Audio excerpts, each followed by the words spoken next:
बिस्मिल्लाहिर्रहमानिर्रहीम। अस्सलाम वालेकुम ऑडियंस। ग्रेड 4th और सबक नंबर 6 हकायात सादी। उम्मीद है आप पढ़ रहे होंगे। क्या ख्याल है आपका? टाइम तो नहीं ज़ाया कर रहे? सब बच्चों ने बहुत अच्छा पढ़ना है ताकि जब स्कूल ओपन हो तो आपकी फुल प्रिपरेशन हो। आपने ये नहीं कहना ये हमें याद नहीं है, ये हमने पढ़ा नहीं है, ऐसे नहीं चाहिए। ठीक है? Good boys, good girls. हकायात सादी रहमतुल्लाह अलैह। शेख सादी शिराज़ी फ़ारसी ज़ुबान के एक मशहूर दानिश्वर और मुफक्कर थे। आप 1148 में ईरान के शहर शिराज़ में पैदा हुए। आपका पूरा नाम अबू मोहम्मद मुस्लिउद्दीन इब्न अब्दुल्ला सादी शिराज़ी था। आप रहमतुल्लाह अलैह ने इब्तदाई तालीम शिराज़ में हासिल की। बाद में आप रहमतुल्लाह अलैह की ज़्यादातर तालीम बगदाद के मशहूर मदरसा निज़ामिया में हुई। दीनी तालीम आपने अपने वक्त के आला तरीन बुज़ुर्ग हज़रत शेख अब्दुल कादिर जिलानी से हासिल की। आपको सियाहत का बेहद शौक़ था। आपने अपनी ज़िंदगी के तकरीबन 30 साल इराक़, फ़लस्तीन, तरावलस और तुर्किस्तान का सफ़र करते और इल्म हासिल करते गुजारे। आपने कई हज किए। जहाँ जहाँ से गुज़रते वहाँ के हालात और वाक़यात के बारे में लिखते, बड़े बड़े आलमों से इल्म सीखते और दूसरों को सिखाते। इसी तरह लोगों को इंसानियत का दर्स देते देते शिराज़ वापस आ गए। आखिर उम्र के कई साल आपने इसी रियासत में गुजारे। इसी दौरान आपने अपनी मशहूर किताबें गुलिस्तान और बोस्तान लिखी। इनमें आपके उम्र भर के तजुर्बात दर्ज हैं। आपकी ये दोनों किताबें दुनिया भर में मशहूर हैं और दुनिया की कई ज़ुबानों में इनका तर्जुमा हो चुका है। गुलिस्तान शेख सादी की नस्री किताब है जिसमें बेशुमार हकायात दर्ज हैं। इसमें कई उम्दा अशार भी शामिल हैं, जबकि बोस्तान आपकी नज़मों का मजमूआ है। शेख सादी ने 100 साल से ज़्यादा उम्र पाई। आपकी हकायात इल्म व हिकमत का सरचश्मा है। आइए उनकी चंद हकायात और अक़वाल पढ़ें। हकायत नंबर 1, इल्म की फ़तह। एक दिन किसी काजी की अदालत में किसी मसले पर बहस जारी थी कि उस दौरान एक दरवेश अदालत में दाखिल हुए और अगली सफ़ में आकर बैठ गए। उस दरवेश के लिबास और ख़स्ता हालत से लोगों को उनके इल्मी दर्जे का अंदाज़ा ना हो सका और उन्होंने उन्हें वहाँ से उठाकर सबसे पिछली कतार में ऐसी जगह बिठा दिया जहाँ लोगों की जूतियाँ रखी हुई थीं। दरवेश खामोशी से वहाँ बैठ गए, लेकिन उन्हें लोगों के इस रवैये से रंज बहुत हुआ। इल्मी बहस आगे बढ़ी तो एक मोड़ ऐसा आया जब किसी बात का जवाब कोई ना दे पाया। इतने में वो दरवेश अपनी जगह से उठे और काजी से दरख्वास्त की कि अगर उन्हें इजाज़त हो तो वो इस बारे में कुछ अर्ज़ करें। इजाज़त मिल गई और उस दरवेश ने ज़ेर बहस मसले पर कुछ इस अंदाज से अपनी राय दी कि पूरी अदालत में वाह वाह की आवाज़ गूंज गई। काजी अपनी जगह से उठा और अपने सर से दस्तार उतार कर दरवेश के सर पर रख दी।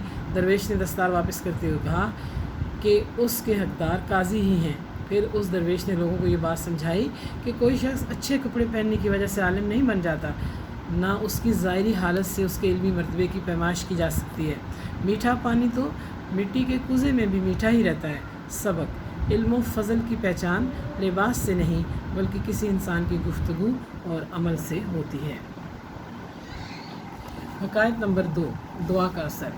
एक बादशाह किसी ऐसी बीमारी में मुब्तला हुआ कि किसी हकीम, तबीब और मालिश के पास उसकी बीमारी का इलाज ना था। जो जो दवा की मर्ज़ बढ़ता ही गया, यहाँ तक कि बादशाह बिस्तर से उठने के काबिल ना रहा। दरबारियों को बुलाकर मशवरा किया गया तो एक वज़ीर ने बताया कि शहर के एक बुज़ुर्ग का बड़ा चर्चा है, वो दुआ फरमा दे तो अल्लाह सुब्हानहू व तआला तंदुरुस्ती अता कर देता है। बादशाह ने वज़ीर को हुक्म दिया कि वे फ़ौरन उस बुज़ुर्ग के पास हाजिर होकर दुआ की दरख्वास्त करें।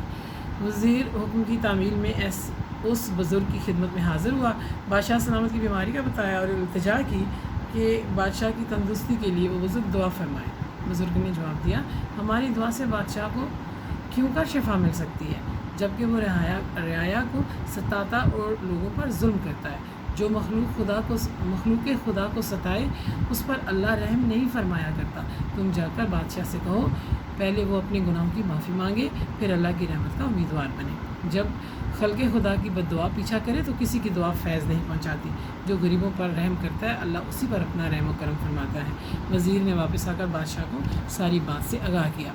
बादशाह को तौबा की तौफीक मिल गई और उसने कई बेगुनाह कैदियों को आज़ाद करके खैरात के लिए ख़जाने के मुँह खोल दिए। अब जब उस बुज़ुर्ग को ये खबर मिली तो उन्होंने अल्लाह सुब्हानहू व तआला के हुज़ूर में 2 रकअत नफ़ल अदा किए और फिर खुलूस दिल से दुआ की। बीमार बादशाह की बीमारी जाती रही اور وہ صحت یاب ہو گیا۔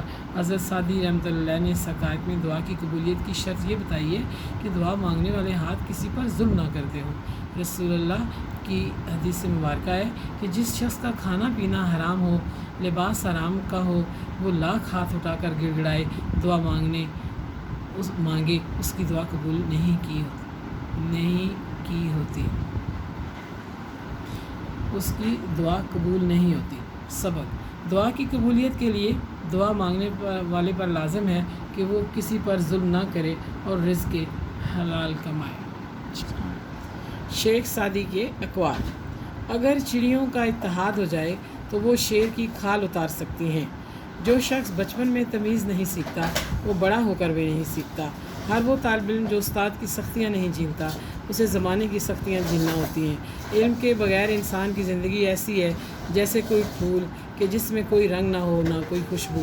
آہستہ آہستہ چلنا اور منزل مقصود تک پہنچنا دوڑنے اور راستے میں رہ جانے سے بہتر ہے۔ شکریہ۔